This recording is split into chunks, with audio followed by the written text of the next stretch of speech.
आता पाहूया लोकसभेच्या महासंग्रामासंदर्भातल्या टॉप 9 बातम्या। महाविकास आघाडीकडून उद्या बारामती लोकसभा मतदारसंघात शक्ती प्रदर्शन। शरद पवारांसह मवियातल्या प्रमुख नेत्यांच्या तोफा धडाडणार। सभास्थळाची पाहणी करत सुप्रिया सुळेंकडून सभेच्या तयारीचाही आढावा। खासदार फक्त खुर्ची उभवणारा नसावा, लोकप्रतिनिधी सुशिक्षित असायला हवा। गेली 10 वर्ष फक्त भावनिक करून आणि मराठीच्या नावावर मतं घेतली। राहुल नार्वेकरांचा अरविंद सावंतांवर निशाणा। बारामती लोकसभा मतदारसंघात सुनेत्रा पवार समर्थकांची जोरदार बॅनरबाजी।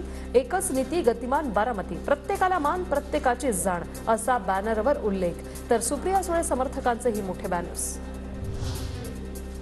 मला पक्षाकडून काहीच मागायचं नाही, पक्ष जी जबाबदारी देईल ती काम मी करणार। एनडीएच्या उमेदवाराचाही प्रचार करणार राहुल नार्वेकरांची प्रतिक्रिया।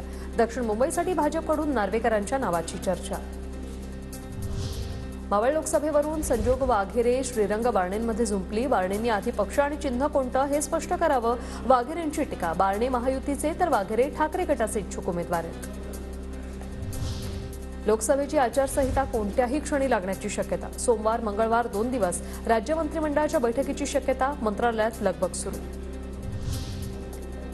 सरसमाज ठरवतं, एक माणूस तर ठरवू शकत नाही। फडणवीसांच्या शरद पवारांवरील टीकेला सुप्रिया सुळेंचं उत्तर। गृहमंत्री म्हणून चांगलं काम केलं असतं तर हे बोलावं लागलं नसतं, असाही टोला। हर्षवर्धन पाटलांसारख्या मोठ्या नेत्याला धमकी द्यायची कुणाची हिंमत होत असेल तर गृहमंत्र्यांचं हे अपयश आहे। राज्यात अबकीबार गोळीबार सरकार असं म्हणायची वेळ आली। पुण्यात कोयता गँगची दहशत तर ड्रग्सचा बाजार मांडला जातोय। सुप्रिया सुळेंचा घणाघात।